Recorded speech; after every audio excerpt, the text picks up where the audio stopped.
ভাবুন তো, আপনি একজন ফরেন্সিক ডক্টর। প্রতিদিন আপনার টেবিলে শুইয়ে রাখা হয় নিথর প্রাণহীন শবদেহ। আপনি অভ্যস্ত, কিন্তু আজ যখন সাদা কাপড়টা সরালেন, আপনার হাতটা কি কেঁপে উঠল না? কারণ আপনার সামনে ময়নাতদন্তের টেবিলে শুয়ে থাকা ওই বীভৎস নীল হয়ে যাওয়া মুখটা আর কারো নয়, আপনার সেই প্রিয় বন্ধুর, যার সাথে গত রাতেও আপনি আড্ডা দিয়েছিলেন। আর তার মৃত চোখ দুটো যেন আপনার দিকে তাকিয়ে বলছে, পরের সিরিয়ালটা তোর। স্বাগতম হন্টেড বাংলা টিভির গভীর অন্ধকারের এই নতুন অধ্যায়ে। গল্পের গভীরে যাবার আগে আপনি যদি আমাদের এই ভয়ঙ্কর অভিজ্ঞতার সঙ্গী হতে চান, তবে এখনই সাবস্ক্রাইব করুন আমাদের channel haunted Bangla TV. Bell আইকনটি চেপে রাখুন, যাতে অন্ধকারের কোনো গল্প আপনার মিস না হয়। আপনি কি তৈরি আজকের এই বীভৎস সত্যিটা শোনার জন্য? রাত 2:15। ঢাকা মেডিকেল কলেজের মর্গের করিডোরটা আজ অস্বাভাবিক রকমের শান্ত। করিডোরের ফ্লুরোসেন্ট আলোগুলো মিটমিট করছে, যেন তারা কোনো অশুভ শক্তির উপস্থিতিতে নিভে যাওয়ার ভয় পাচ্ছে। আমি ডাক্তার আবরার। গত 10 বছর ধরে এই মর্গের সাথে আমার ঘর সংসার। কাটা ছেঁড়া করা লাশগুলোই আমার চেনা জগৎ। কিন্তু আজ কেন জানি বুকটা দুরু দুরু করছে। বাইরে তুমুল বৃষ্টি হচ্ছে। মর্গের ঠান্ডা বাতাসে ফরমালিনের কটু গন্ধটা আজ নাকে সইছে না। আমার সামনে একটা ট্রলি রাখা, সাদা কাফনে মোড়ানো এক যুবকের দেহ। পুলিশ কেস, তাই দ্রুত ময়নাতদন্ত শেষ করতে হবে। আমার অ্যাসিস্ট্যান্ট রহিম পাশে দাঁড়িয়ে ইনস্ট্রুমেন্টগুলো গুছিয়ে দিচ্ছে। আমি কাফনের কাপড়টা সরালাম। সাথে সাথেই আমার পায়ের তলা থেকে যেন মাটি সরে গেল। হাতের স্ক্যালপেলটা টং করে ফ্লোরে পড়ে গেল। রহিম অবাক হয়ে বলল, স্যার কি হলো, শরীর খারাপ লাগছে? আমি উত্তর দিতে পারলাম না। আমার গলা শুকিয়ে কাঠ, টেবিলে শুয়ে থাকা শরীরটা বিবর্ণ, ঠোঁট দুটো কালো হয়ে ফেটে গেছে। গলার পাশে একটা গভীর ক্ষত, যেন কোনো হিংস্র পশু মাংস কামড়ে তুলে নিয়েছে। কিন্তু এই চেহারা, এই কপাল, এই তিলটা, এ তো সাইমন, আমার ছোটবেলার বন্ধু সাইমন। গতকাল রাত 8টার সময়ও সাইমন আমার চেম্বারে এসেছিল। হেসে হেসে বলেছিল, দোস্ত একটা নতুন ফ্ল্যাটে উঠেছি, জলদি আসিস একদিন। সেই প্রাণবন্ত সাইমন এখন আমার ব্যবচ্ছেদ টেবিলের ওপর একখণ্ড শীতল মাংসের দলা। আমি কাঁপা কাঁপা হাতে ওর কপালে হাত রাখলাম। বরফের মতো ঠান্ডা, কিন্তু একটা অদ্ভুত ব্যাপার লক্ষ্য করলাম। ওর শরীরের তাপমাত্রা যতটুকু হওয়ার কথা তার চেয়েও অনেক বেশি শীতল। মনে হচ্ছে কোনো ফ্রিজার থেকে বের করা হয়েছে। কিন্তু পুলিশ তো জানালো একে মাত্র 1 ঘন্টা আগে একটা পুরনো পরিত্যক্ত বাড়ি থেকে উদ্ধার করা হয়েছে। রহিম তাগাদা দিল, স্যার শুরু করতে হবে তো, দেরি হয়ে যাচ্ছে। আমি গভীর একটা শ্বাস নিলাম। ইমোশনকে পেশার বাইরে রাখতে হবে। কিন্তু যখনই আমি সাইমনের বুকে প্রথম কাটটা দেওয়ার জন্য ছুরিটা উঁচু করলাম, আমার মনে হলো সাইমনের বন্ধ চোখের পাতাটা একটু নড়ে উঠল। আমি থমকে গেলাম। ঘরের বাতিটা একবার জ্বলে উঠেই দপ করে নিভে গেল। অন্ধকারে আমি শুনতে পেলাম একটা খুব ধীর ফ্যাঁস ফ্যাঁসে দীর্ঘশ্বাস সাইমনের শরীর থেকে আসছে। আমি ঘামছি, এই এসির মধ্যেও ঘামছি। আলো আসতেই দেখলাম সাইমনের মুখটা আগের চেয়ে সামান্য একটু হা করা। মনে হচ্ছে সে কিছু বলার চেষ্টা করছে। রহিমের দিকে তাকালাম, ও নির্বিকার, ও কি কিছু দেখছে না? আমি যখন স্ক্যালপেল দিয়ে ওর গলার ক্ষতটা পরীক্ষা করতে গেলাম, দেখলাম সেই ক্ষতের ভেতর থেকে কালো রঙের একটা সুতোর মতো কিছু নড়ছে। ওটা কোনো রক্তনালী নয়। ওটা কি কোনো পোকা, নাকি অন্য কিছু? আমি চিমটি দিয়ে ওটা ধরতে যেতেই পুরো মর্গটা যেন কেঁপে উঠল। সাইমনের ফ্যাকাশে হাতটা হঠাৎ করে আমার কবজিটা খপ করে চেপে ধরল। সাইমনের সেই নীল হয়ে যাওয়া শক্ত হাতটা যখন আমার জ্যান্ত কবজিটা চেপে ধরল, আমার মনে হলো পৃথিবীর সমস্ত মাধ্যাকর্ষণ শক্তি আমার পায়ের তলা থেকে হারিয়ে গেছে। একজন মৃত মানুষ, যার হৃৎপিণ্ড থেমে গেছে অন্তত 4 ঘন্টা আগে, সে কিভাবে নড়ছে? রহিম তখন টেবিলের অন্য পাশে নিচু হয়ে কি যেন একটা কাগজ গুছাচ্ছিল। সে দেখেনি। আমি চিৎকার করতে চাইলাম, কিন্তু গলা দিয়ে কোনো স্বর বেরোলো না। আমার মনে হলো সাইমনের আঙুলগুলো আমার চামড়া ভেদ করে হাড়ের ভেতর ঢুকে যাচ্ছে। ওর নখগুলো অস্বাভাবিক লম্বা আর ধারালো হয়ে গেছে সেকেন্ডের ব্যবধানে। রহিম, রহিম জ্যাক! আমি কোনো মতে খপ খপ করে শ্বাস নিতে নিতে বললাম। রহিম সোজা হয়ে দাঁড়ালো। ওর মুখে কোনো বিস্ময় নেই। ও শান্ত গলায় বলল, কি হয়েছে স্যার? হাত কাঁপছে কেন? সাইমন সাহেব তো আপনার বন্ধু ছিল, একটু মায়া লাগা স্বাভাবিক। আমি পাগলের মতো ওর দিকে ইশারা করলাম। কিন্তু অদ্ভুত ব্যাপার, আমি যখনই রহিমের দিকে তাকালাম দেখলাম সাইমনের হাতটা আবার আগের জায়গায় ফিরে গেছে, একদম নিথর, যেন এতক্ষণ যা দেখলাম সবটাই আমার মনের ভুল। কিন্তু আমার কবজিতে তখন 4টে কালচে আঙ্গুলের ছাপ স্পষ্ট হয়ে আছে। প্রচণ্ড ব্যথায় হাতটা ঝিনঝিন করছে। আমি নিজেকে সামলে নেওয়ার চেষ্টা করলাম। ভাবলাম হয়তো মৃতদেহের পেশি সংকোচনের কারণে এমন হয়েছে, কিন্তু মনের কোণায় একটা কু ডাকছে। আমি আবার স্ক্যালপেলটা হাতে নিলাম। এবার সাইমনের বুকের মাঝ বরাবর একটা দীর্ঘ ছিদ্র করতে হবে। যেই আমি ছুরিটা ওর বুকের উপর রাখলাম, একটা তীব্র পচা গন্ধ নাকে এলো। সাধারণ লাশের গন্ধ নয়, এটা যেন 1000 বছরের পুরনো কোনো পচা মাংসের গন্ধ। আমার দম বন্ধ হয়ে আসতে লাগলো। রহিম তখন ময়না দপ্তরের রিপোর্ট লেখার জন্য ডায়েরি বের করছে। আমি সাইমনের বুকটা কাটতে শুরু করলাম। কোনো রক্ত বেরোলো না, বেরোলো ঘন আলকাত্রার মতো কালো এক ধরনের তরল। সেই তরলটা টেবিল বেয়ে নিচে পড়ছে আর টপ টপ শব্দ হচ্ছে। সেই শব্দের তালে তালে মনে হচ্ছে মর্গের দেওয়ালগুলো কাঁপছে।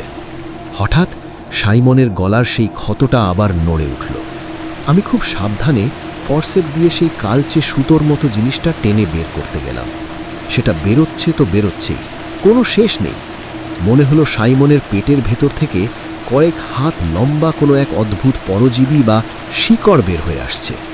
সেই কালচে সুতোটা যখন আমার হাতের গ্লাভসের ওপর এসে পড়ল, ওটা কিলবিল করে নড়ে উঠল। ওটা কোনো সুতো নয়, ওটা জীবন্ত একটা অদ্ভুত ধরনের কৃমির মতো কিছু, যার মাথায় অসংখ্য ছোট ছোট কাঁটা। আমি ঘৃণায় আর ভয়ে ফরসেপটা ফেলে দিলাম। ঠিক সেই মুহূর্তে মর্গের লাইটটা আবার দপদপ করে নিভে গেল। পুরোপুরি অন্ধকার। অন্ধকারের মধ্যে আমি শুনতে পেলাম সাইমনের নিচু স্বরের ফিসফিসানি।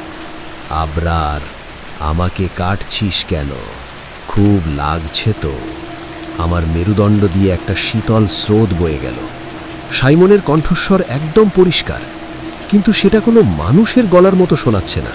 মনে হচ্ছে পাথরে পাথর ঘষলে যেমন শব্দ হয়, ঠিক তেমন কর্কশ। আমি পকেট থেকে ফোন বের করে টর্চ জ্বালালাম।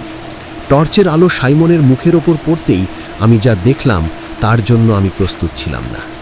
সাইমনের মুখটা এখন আর মানুষের মতো নেই। ওর গালের চামড়া দুপাশে ঝুলে পড়েছে, আর দাঁতগুলো লম্বা হয়ে বের হয়ে এসেছে। ওর মৃত দুটো চোখ এখন খোলা, একদম সাদা, কোনো মনি নেই। আর রহিমের জায়গায় কেউ নেই। রুমটা একদম ফাঁকা। মর্গের ভারী দরজাটা ভেতর থেকে তালাবদ্ধ। আমি পিছু হটতে লাগলাম। হঠাৎ সাইমনের দেহটা টেবিল থেকে ধপ করে নিচে নামল। ও উঠে দাঁড়াচ্ছে, হাড়গোড় মটমট করে ভাঙার শব্দ হচ্ছে। ওর ঘাড়টা 180 ডিগ্রি ঘুরে আমার দিকে তাকালো। তুই আসবি বলেছিলি না আবরার, আমার নতুন ফ্ল্যাটে? দেখ, আমি তোকে নিতে এসেছি। সাইমন এখন হামাগুড়ি দিয়ে আমার দিকে এগোচ্ছে। ওর পেটের সেই বিশাল কাটা অংশটা থেকে এখন কালো তরল আর সেই শত শত কালচে পোকা বের হয়ে মেঝেতে ছড়িয়ে পড়ছে। মর্গের মেঝেটা এখন জ্যান্ত হয়ে উঠেছে। আমি পেছাতে পেছাতে দেওয়ালে ধাক্কা খেলাম। দরজার নবটা ঘোরালাম, কিন্তু খুলছে না। বাইরে বৃষ্টির শব্দ আরও বেড়ে গেছে। আমি চিৎকার করে দরজায় ধাক্কা দিতে লাগলাম, বাঁচাও, কেউ আছো? হঠাৎ আমার মনে হলো কেউ আমার কানের একদম কাছে এসে নিঃশ্বাস ফেলল। মর্গে কেউ থাকে না আবরার, শুধু আমরা ছাড়া। আমি পিছু ফিরলাম, দেখলাম রহিম দাঁড়িয়ে আছে, কিন্তু রহিমের চোখ দুটো এখন সাইমনের মতোই ধবধবে সাদা। ওর হাতে সেই বড় মাংস কাটার ছুরিটা। রহিম হাসছে। ওর হাসিটা মানুষের নয়। ও ছুরিটা উঁচু করে বলল, স্যার, ময়না দত্তর তো আপনি করলেন, এবার আমার পালা আপনার ভেতর কি আছে দেখার। সাইমন আর রহিম দুজনেই এখন আমার দিকে এগিয়ে আসছে। রহিম আর সাইমন দুজনেই এখন আমার সামনে।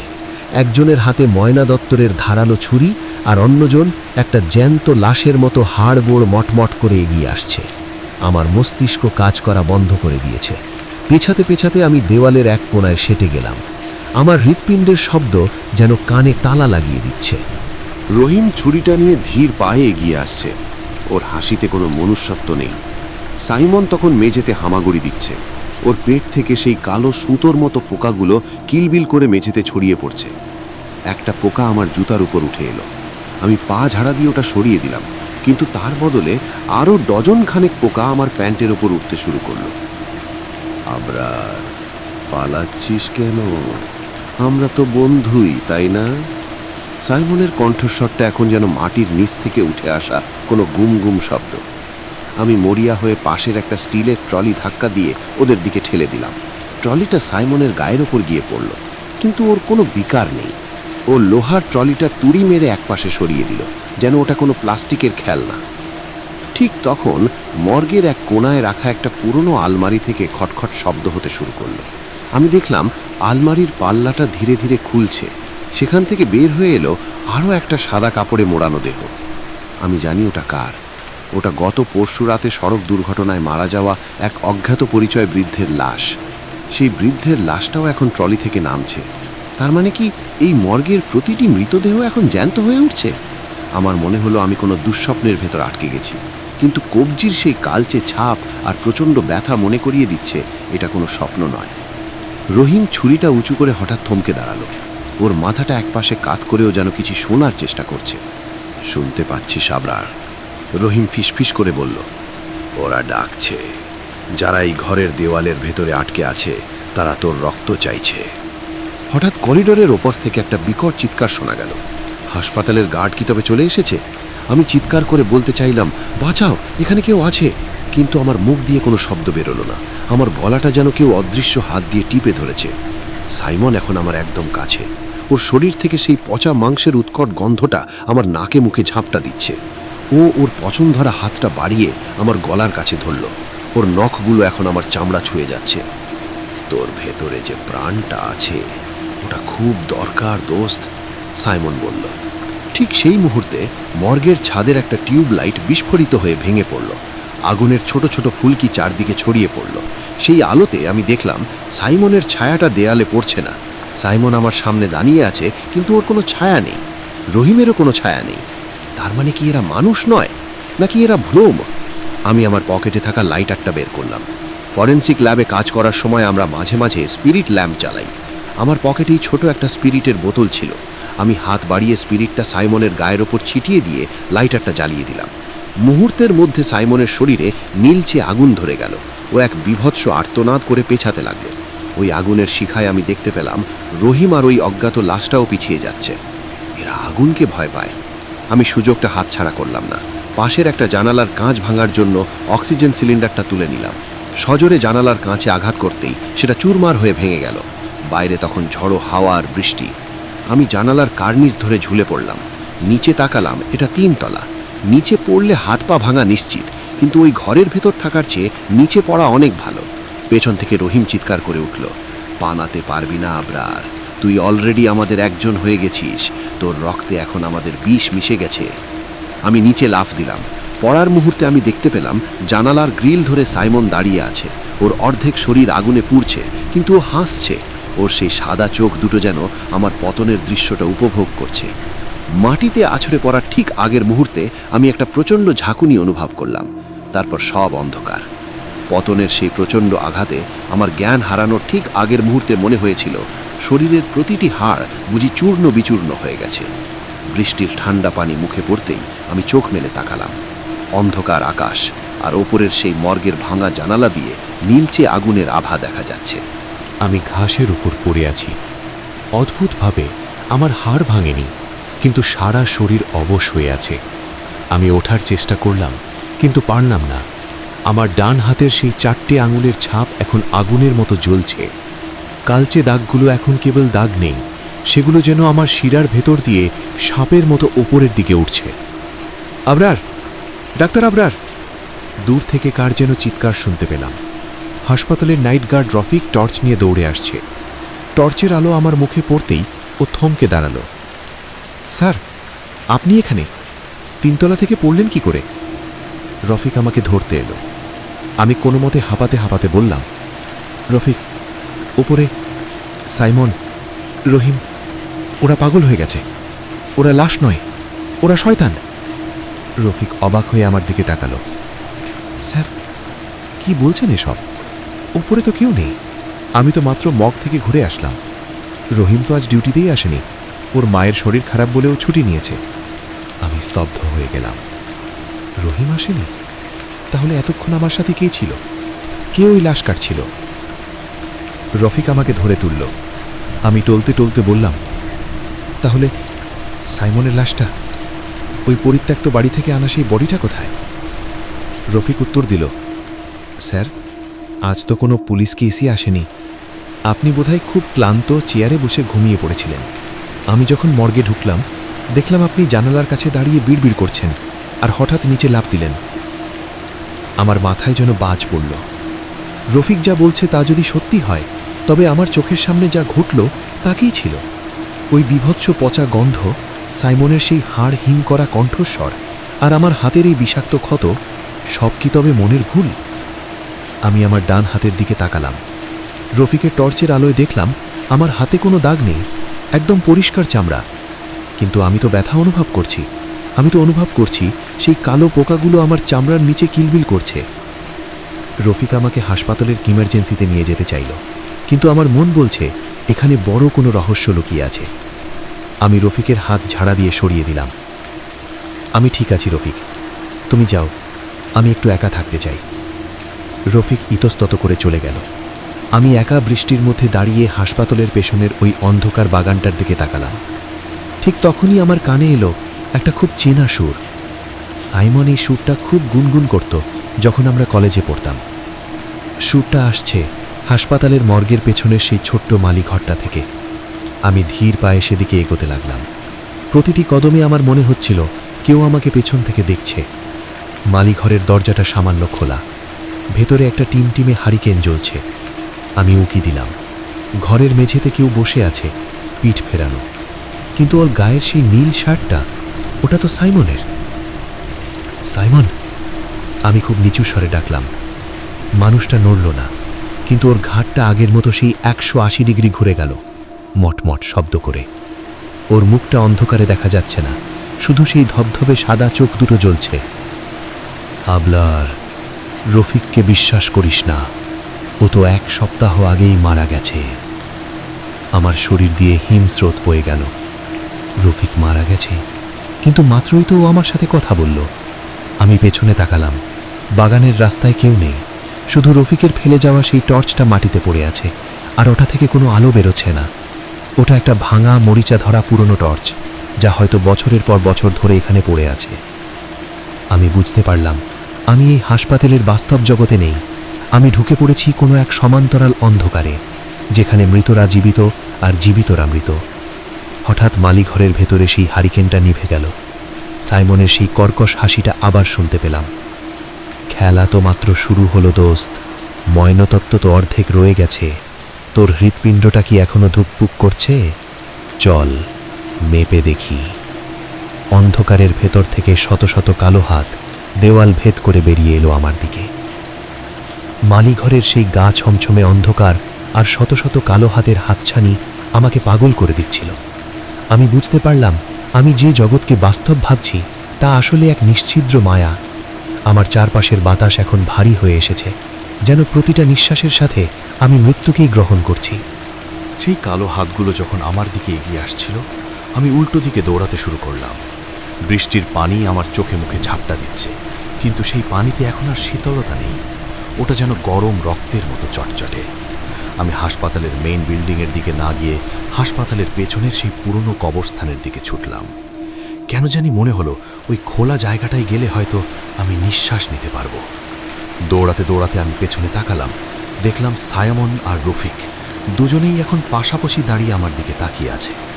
রফিকের শরীরের অর্ধেকটা পচে কঙ্কাল বেরিয়ে এসেছে, আর সাইমনের বুকটা সেই ময়নাতদন্তের কাটার দাগে 2 ভাগ হয়ে ঝুলছে। ওরা দৌড়াচ্ছে না, কিন্তু প্রতিটি চোখের পলকে ওরা আমার আরও কাছে চলে আসছে। আবরার, পালাচ্ছিস কোথায়? এই মাটি তো তোকেই ডাকছে। রফিকের সেই বিকৃত গলার স্বর বাতাসের শোঁ-শোঁ শব্দের সাথে মিশে আমার কানে আছড়ে পড়ল। আমি হোঁচট খেয়ে একটা কবরের ওপর পড়ে গেলাম। মাটিটা খুব নরম, যেন কেউ এখনই এটা খুঁড়ে রেখেছে। আমি হাত দিয়ে মাটিটা সরাতেই দেখলাম একটা name plate, doctor Abrar Hasan. আমার নিজের নাম। আমার নিজের কবরের ওপর আমি বসে আছি। তারিখটা দেখা যাচ্ছে না, কারণ সেখানে এখনো রক্ত চুইয়ে পড়ছে। আমি পাগলের মতো চিৎকার করে উঠলাম, না, এটা হতে পারে না, আমি বেঁচে আছি, আমি ডাক্তার। ঠিক তখন আমার পকেটে থাকা ফোনটা সজোরে বেজে উঠল। এই নিস্তব্ধতায় রিংটোনের শব্দটা যেন কামানের গোলার মতো শোনালো। আমি কাঁপা কাঁপা হাতে ফোনটা বের করলাম। কলার আইডি দেখে আমার কলিজা শুকিয়ে গেল। ফোনটা করছে সাইমন। আমি ফোনটা রিসিভ না করে পারলাম না। ওপাশ থেকে শুধু একটা ভারী নিঃশ্বাসের শব্দ এলো। তারপর সাইমনের শান্ত কণ্ঠস্বর, দোস্ত, মর্গে ফিরে আয়, তোর ছুরিটা ওখানে ফেলে এসেছিস, ওটা ছাড়া তো ময়না তদন্ত শেষ হবে না। আমি ফোনটা ছুঁড়ে ফেলে দিলাম। সাইমন আর রফিক এখন আমার 10 হাত দূরে। সাইমন ওর ওই গলার সেই ক্ষতটা হাত দিয়ে টেনে বড় করলো। ভেতর থেকে সেই কালো পোকাগুলো আবার ঝরঝর করে বেরোতে শুরু করলো। জানিস আবরার, সাইমন বলল, তুই যখন ছুরিটা আমার বুকে চালিয়েছিলি আমি ব্যথা পাইনি। আমি শুধু ভাবছিলাম তোর হাতের রক্তটা কখন আমার মুখে পড়বে। আমি পিছু হটতে হটতে একটা পুরনো বট গাছের গুড়িতে ধাক্কা খেলাম। গাছটা থেকে ঝুলে থাকা ছুরিগুলো হঠাৎ সাপের মতো নড়ে উঠল। সেগুলো আমার 2 হাত আষ্টে পৃষ্ঠে বেঁধে ফেলল। আমি গাছের সাথে সেটে গেলাম। রফিক ওর সেই মরিচা ধরা টর্চটা আমার চোখের ওপর ধরল। আগুনের মতো লাল আলো বেরোচ্ছে ওটা থেকে। স্যার, একটা গোপন কথা বলি? রফিক হাসতে হাসতে বলল, রহিম আজ ছুটিতে যায়নি। রহিম তো ওখানেই আছে, আপনার লকারের ভেতর। আপনিই তো ওকে ওখানে টুকরো টুকরো করে ভরে রেখেছেন, ভুলে গেলেন? আমার মাথায় যেন আকাশ ভেঙে পড়ল। আমি রহিমকে মেরেছি? না, এটা অসম্ভব। আমি একজন ডাক্তার, আমি জীবন বাঁচাই। কিন্তু হঠাৎ আমার স্মৃতিতে একটা ঝাপসা দৃশ্য ভেসে উঠল। গত রাতে একটা অন্ধকার ল্যাবরেটরি, রহিমের সাথে আমার একটা তীব্র তর্ক, আর তারপর আমার হাতে একটা ভারী হ্যামার। না, এগুলো সব মিথ্যে। ওরা আমার মস্তিষ্ক নিয়ে খেলছে। সাইমন এখন আমার একদম সামনে। ওর সেই পচা হাতটা আমার পেটের উপর রাখলো। ওর নখগুলো ধারালো ছুরির মতো আমার চামড়া কাটতে শুরু করলো। এখন আসল ময়না তদন্ত হবে আবরার। আমরা দেখব তোর ভেতরে অনুশোচনা বলে কিছু আছে কি না। সাইমনের নখ যখন আমার চামড়া চিড়ে ভেতরে ঢুকছে, আমি সেই অবর্ণনীয় যন্ত্রণা অনুভব করতে পারলাম। কিন্তু কোনো রক্ত বেরোলো না।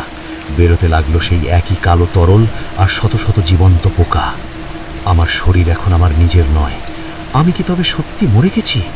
আমি কি তবে নিজেরই ময়নাতদন্ত করছিলাম এতক্ষণ? হঠাৎ চারপাশ থেকে শত শত কান্নার শব্দ ভেসে উঠল।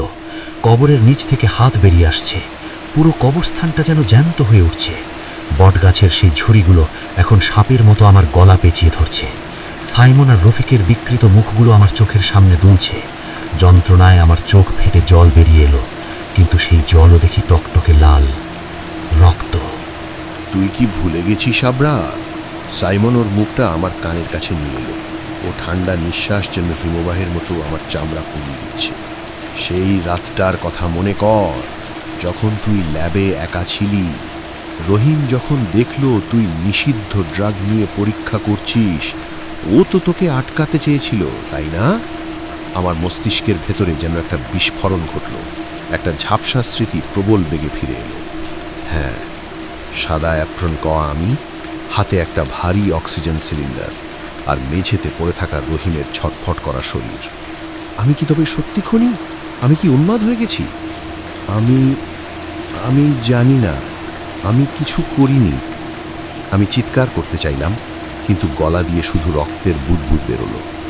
রফিক ও সেই ভাঙা টর্চটা দিয়ে আমার বুকের সেই কাটা অংশটা আরও চড়া করে দিল। কোনো অস্ত্র ছাড়াই আমার বুকটা 2 ভাগ হয়ে খুলে গেল। আমি দেখতে পেলাম আমার নিজের হৃৎপিণ্ডটা, কিন্তু ওটা লাল নয়, ওটা কুচকুচে কালো, আর ওটার উপর কয়েকশো কালো পোকা কিলবিল করছে। ওটা আর ধুকপুক করছে না, ওটা যেন একটা পচা মাংসের পিণ্ড যা শুধু ঘৃণায় বেঁচে আছে। দেখ আবরার, রফিক ক্রূর হাসিতে ফেটে পড়ল, তোর ভেতরটা তো আমাদের চেয়েও বেশি পচা। তুই তো আমাদের দলেই আছিস অনেক দিন ধরে, শুধু বুঝতে পারিসনি। হঠাৎ কবরস্থানের সব কটা কবরের ওপর রাখা মোমবাতিগুলো একসাথে জ্বলে উঠল, কিন্তু সেগুলোর শিখা নীল। সেই নীল আলোয় আমি দেখলাম সাইমন আর রফিকের পেছনে দাঁড়িয়ে আছে আরও অনেকে। হাসপাতালের নার্সরা, ওয়ার্ড বয়রা, এমনকি আমার পুরনো রোগীরাও, যাদের আমি বাঁচাতে পারি। সবার চোখই ধবধবে সাদা, সবার বুকই ময়নাতদন্তের কাটার দাগের চেরা। তারা সবাই সমস্বরে বলতে শুরু করলো, আবরার, আমাদের ময়না তদন্ত শেষ হয়নি, আমাদের বিচার কর, আমাদের কাটা ছেঁড়া কর। বটগাছটা আমাকে ছেড়ে দিল।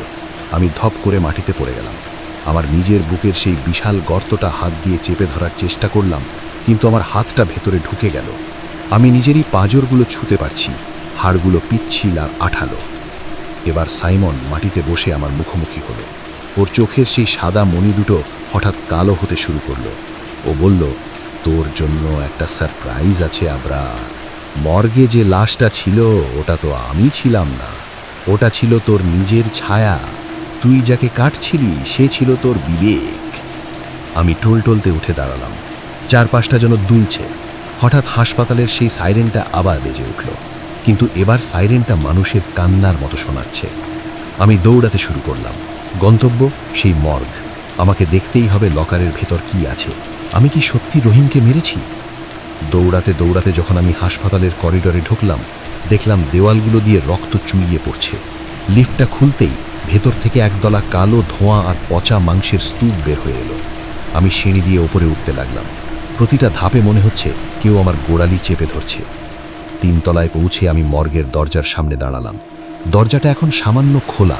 ভেতর থেকে একটা উজ্জ্বল নীল আলো বেরিয়ে আসছে, আর শোনা যাচ্ছে একটা পরিচিত শব্দ, স্টেইনলেস স্টিলের ট্রলি ঘষার শব্দ। আমি ভেতরে ঢুকলাম। রুমটা এখন একদম ঝকঝকে পরিষ্কার। এসির প্রচণ্ড ঠান্ডায় আমার গায়ের লোম খাড়া হয়ে গেল। টেবিলের ওপর একটা দেহ রাখা, সাদা কাপড়ে ঢাকা। আমি কাঁপা কাঁপা হাতে চাদরটা সরালাম। আমার দম বন্ধ হয়ে এলো। না, ওটা সাইমন নয়, ওটা রহিমও নয়। চাদরের নিচে শুয়ে আছে আমি নিজেই, আমার ডাক্তার আবরার। আমার নিথর দেহের কপালে একটা গভীর গর্ত আর হাত দুটো কাটা। ঠিক তখনই আমার পেছনের দরজার কাছে একটা ছায়া পড়ল। আমি ফিরে তাকালাম। দেখলাম আমি দাঁড়িয়ে আছি, পরনে সাদা অ্যাপ্রন, হাতে একটা ধারালো স্ক্যালপেল। সে, অর্থাৎ আমার প্রতিচ্ছবি, আমার দিকে তাকিয়ে অদ্ভুত এক হাসি দিয়ে বলল, স্যার, ময়না তদন্ত কি শুরু করব? এবারের কেসটা বেশ ইন্টারেস্টিং। তুমি কে? আমার কণ্ঠস্বরটা নিজের কানে নিজের মনে হলো না, যেন অন্য কোনো জগৎ থেকে একটা ফিসফিসানি ভেসে আসছে। আমার সামনে দাঁড়িয়ে থাকা আমি হাসল। সেই হাসিতে কোনো শব্দ নেই, শুধু ঠোঁটের কোণটা অস্বাভাবিকভাবে কানের কাছে উঠে গেল। ও ধীর পায়ে টেবিলের ওপর শুয়ে থাকা আমার নিথর দেহটার দিকে এগিয়ে গেল। আমি কে সেটা জানার চেয়ে বড় প্রশ্ন হলো, এই টেবিলে শুয়ে থাকা লোকটা কে? সে আমার লাশের কপালে হাত রেখে বলল, দেখো আবরার, এর চামড়াটা কত ফ্যাকাশে, এর ভেতরে তো কোনো রক্ত নেই, শুধু আছে কয়েকশো বছরের জমাট বাঁধা অন্ধকার। সে হঠাৎ বিদ্যুৎ বেগে ছুরিটা আমার লাশের বুকের ওপর বসিয়ে দিল। একটা তীব্র যন্ত্রণায় আমি নিজে কুঁকড়ে গেলাম। যদিও ওটা টেবিলের ওপরের দেহটাকে কাটছে, কিন্তু প্রতিটা পচন ধরা কোষের কাটা পড়ার ব্যথা আমি নিজের শরীরে অনুভব করছি। থামো, এটা করো না, আমি আর্তনাদ করে উঠলাম। সে আমার দিকে না তাকিয়ে কাজ চালিয়ে যেতে লাগলো। কেন থামব? ময়না তদন্তই তো একমাত্র পথ যার মাধ্যমে জানা যায় ভেতরে কি আছে। তুমিও তো তাই করতে চেয়েছিলে, তাই না? সাইমনকে যখন কাটাছেঁড়া করছিলে তখন কি তোমার খুব আনন্দ হচ্ছিল না? সে একটা একটা করে পাঁজর আলাদা করছে। হাড় ভাঙার সেই মটমট শব্দে আমার মাথার ভেতরে থাকা শেষ সুস্থ কোষগুলো যেন বিদ্রোহ করতে শুরু করলো। টেবিলের নিচের সেই ট্রলিটা দিয়ে এখন বালতি বালতি কালো তরল গড়িয়ে পড়ছে।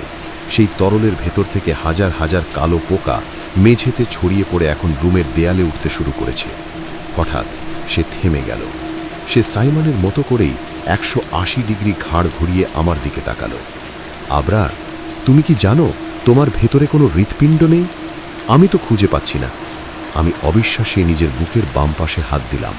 আমার হাতটা বুকের ভেতরে ঢুকে গেল। নেই, কোনো স্পন্দন নেই, শুধু একটা বিশাল গহ্বর। সে টেবিলের ওপর থেকে হাত বাড়িয়ে একটা ছোট কৌটা বের করল। কৌটার ভেতরে কালো তরলে ডোবানো একটা জিনিস ধুকপুক করছে। ওটা একটা ছোট আকারের মানব মস্তিষ্ক, কিন্তু ওটা থেকে ডজনখানেক চোখ আমার দিকে তাকিয়ে পিটপিট করছে। এটা তোমার পাপ আবরার। তুমি রহিমের কলিজা বের করে এই কৌটায় ভরে রেখেছিলে, মনে পড়ছে? আমার মনে পড়ল সেই অন্ধকার ল্যাব, রহিমের নিথর শরীর, আমি উন্মাদের মতো ওর বুক চিরে কি যেন খুঁজছিলাম। আমি কি অমরত্ব খুঁজছিলাম, নাকি শয়তানের কোনো গোপন মন্ত্র? হঠাৎ মর্গের সেই আলমারিগুলো নিজে নিজেই খুলতে শুরু করলো। প্রতিটি লকার থেকে একটা একটা করে কালো হাত বেরিয়ে এলো। হাতগুলো লম্বা হয়ে আমার দিকে এগিয়ে আসছে। ওরা তোমার জন্য অপেক্ষা করছে আবরার। মর্গের প্রতিটি কোণায় তুমি যাদের রক্ত ঝরিয়েছ, তারা এখন তাদের পাওনা চায়। আমি পেছাতে পেছাতে দেয়ালে ঠেকে গেলাম। ঘরের তাপমাত্রা এখন হিমাঙ্কের নিচে নেমে গেছে। আমার চোখের পাতা জমে বরফ হয়ে যাচ্ছে। আমি দেখলাম সেই কালো হাতগুলো আমার ছায়াটাকে দেয়াল থেকে টেনে ছিঁড়ে ফেলছে। আমার ছায়াটা এখন মেঝেতে কিলবিল করছে একটা কালো সাপের মতো। ওটা আমার পায়ের নিচ থেকে সরে গিয়ে সাইমন আর সেই দ্বিতীয় আবরারের সাথে মিশে গেল। সে দ্বিতীয় আবরার এখন সেই কাটা শরীরের ভেতর হাত ঢুকিয়ে একটা বড় আয়না বের করে আনলো। আয়নাটা আমার চোখের সামনে ধরল। আমি আয়নায় তাকালাম। আমার মুখটা ধীরে ধীরে গলে যাচ্ছে, মাংসপেশিগুলো ঝরে ঝরে মেঝেতে পড়ছে। আয়নায় আমার জায়গায় ফুটে উঠছে একটা কঙ্কালসার বিভৎস অবয়ব, যার মাথায় শিং গজাচ্ছে। স্বাগত আবরার, তোমার আসল রূপে। ঠিক তখন মর্গের ভারী লোহার দরজাটা বাইরে থেকে কেউ সজোরে ধাক্কা দিতে শুরু করলো। আবরার, দরজা খোলো। আবরার! কণ্ঠস্বরটা চেনা, ওটা সাইমন। কিন্তু সাইমন তো আমার সামনে টেবিলের উপর কাটা অবস্থায় ছিল। তবে বাইরে কে? বাইরে থেকে আসা সাইমনের কণ্ঠস্বর শুনে আমি মুহূর্তের জন্য থমকে গেলাম। তবে কি এতক্ষণ যা আমি দেখলাম সবটাই বিভ্রম? কিন্তু আমার সামনে দাঁড়িয়ে থাকা সেই বিভৎস আমি আর টেবিলের উপরের সেই কাটা দেহটা তো মিথ্যে হতে পারে না। আবরার, দরজা খোল! তুই ভেতরে কি করছিস? রহিম কোথায়? সাইমনের চিৎকারটা এবার আরও পরিষ্কার শোনা গেল। আমি একবার দরজার দিকে তাকালাম, আর একবার আমার সামনে থাকা সেই বিভীষিকার দিকে। সেই দ্বিতীয় আবরার এখন আয়নাটা সরিয়ে দিয়ে আমার দিকে এক পা এগিয়ে এলো। তার হাতে থাকা স্ক্যালপেল থেকে তখনও কালো রক্ত টপটপ করে পড়ছে। কে ডাকছে তোকে? সে ফিসফিস করে বলল। যাকেই তুই কাল রাতে নিজের হাতে শ্বাস রোধ করে মেরেছিস, সে আবার ফিরে আসবে কি করে? ওটা তোর ভ্রম আবরার, ওটা শয়তান তোকে ডাকছে। দরজাটা এবার ক্যাচ ক্যাচ শব্দে খুলে গেল। বাইরের সেই টিমটিমে করিডরের আলোয় আমি দেখলাম সাইমন দাঁড়িয়ে আছে। তার পরনে সেই নীল শার্ট, চোখে চশমা, একদম জ্যান্ত মানুষের মতো। কিন্তু তার পেছনে কেউ নেই। সাইমন, পালা! এখান থেকে পালা! আমি চিৎকার করে বললাম। সাইমন ভেতরে ঢুকল, কিন্তু অদ্ভুত ব্যাপার, সে আমার সামনে দাঁড়িয়ে থাকা সেই রক্তমাখা আবরারকে বা টেবিলের ওপরের কাটা দেহটাকে দেখতেই পাচ্ছে না। সে সরাসরি আমার দিকে এগিয়ে এলো। কার সাথে কথা বলছিস আবরার? আর এই ঘরটা এত অন্ধকার কেন? রহিমের কি হয়েছে? ও ল্যাবে নেই কেন? সাইমন উদ্বিগ্ন গলায় প্রশ্ন করল। আমি সাইমনের হাতটা ধরার চেষ্টা করলাম, কিন্তু আমার হাত ওর শরীরের ভেতর দিয়ে চলে গেল। ও কোনো রক্তমাংসের মানুষ নয়, ও একটা অশরীরী ছায়া। হঠাৎ আমার পাশে থাকা সেই দ্বিতীয় আবরার অট্টহাসিতে ফেটে পড়ল। দেখলে তো, কেউ কাউকে দেখতে পায় না, কারণ তোমরা সবাই এখন মৃত। এই মর্গের ভেতর কেউ জীবিত নেই। সাইমন আমার দিকে তাকিয়ে করুণভাবে হাসল। আবরার, তুই এখনো বুঝতে পারছিস না? কাল রাতে যখন তুই রহিমকে মারতে গিয়েছিলি, তখন রহিম আত্মরক্ষার জন্য একটা কাঁচের বোতল দিয়ে তোর মাথায় আঘাত করেছিল। তুই ওখানেই মারা গেছিস। আর আমি তো তোর এই পাগলামি আটকাতে এসে দুর্ঘটনায় মারা গেলাম 3 দিন আগে। আমার মাথাটা ভোঁ ভোঁ করে ঘুরতে লাগলো। সব স্মৃতি এক ঝটকায় পরিষ্কার হয়ে গেল। মর্গের লকারে রহিমের দেহ নেই, লকারে আছে আমার নিজের লাশ। আমি 3 দিন ধরে এই মর্গে নিজের আত্মার সাথে লড়াই করছি। আমি টলতে টলতে সেই লকারগুলোর দিকে গেলাম। লকার নম্বর 13। আমার হাত কাঁপছে। আমি লকারটা টেনে বের করলাম। ভেতরে একটা সাদা কাপড়ে ঢাকা শরীর। আমি কাপড়টা সরালাম। হ্যাঁ, ওটা আমি। কপালে সেই গভীর গর্ত, যা রহিমের হাতের সেই কাঁচের বোতলের আঘাতে হয়েছিল। আমার চোখগুলো খোলা, আর সেই চোখের ভেতরে কিলবিল করছে সেই কালো পোকাগুলো। সাইমন আমার পাশে এসে দাঁড়ালো। সময় হয়ে গেছে আবরার, আমাদের ময়না তদন্ত শেষ। এবার অন্ধকারের গভীরে যাওয়ার পালা। হঠাৎ পুরো মর্গটা কাঁপতে শুরু করলো। দেয়ালগুলো ধসে পড়ছে, ছাদ থেকে কালো তরল ঝর্ণার মতো নামছে। সাইমন, রহিম আর সেই দ্বিতীয় আবরার সবাই মিলে আমার চারপাশ ঘিরে ধরল। তারা সবাই একসাথে আমার হাত পা চেপে ধরল। চল আবরার, যেখানে কোনো আলো নেই সেখানে তোর আসল ময়না তদন্ত হবে। আমি শেষবারের মতো চিৎকার করার চেষ্টা করলাম, কিন্তু আমার গলা দিয়ে কোনো শব্দ বেরোলো না। আমার শরীরটা ধীরে ধীরে সেই লকার নম্বর 13-র ভেতরে ঢুকে গেল। লকারটা সজোরে বন্ধ হয়ে গেল। বাইরে থেকে শুধু রহিমের সেই ঠান্ডা কণ্ঠস্বর শেষবারের মতো ভেসে এলো। আগামীকাল নতুন একটা বডি আসবে আবরার, তার জন্য তৈরি থাকিস।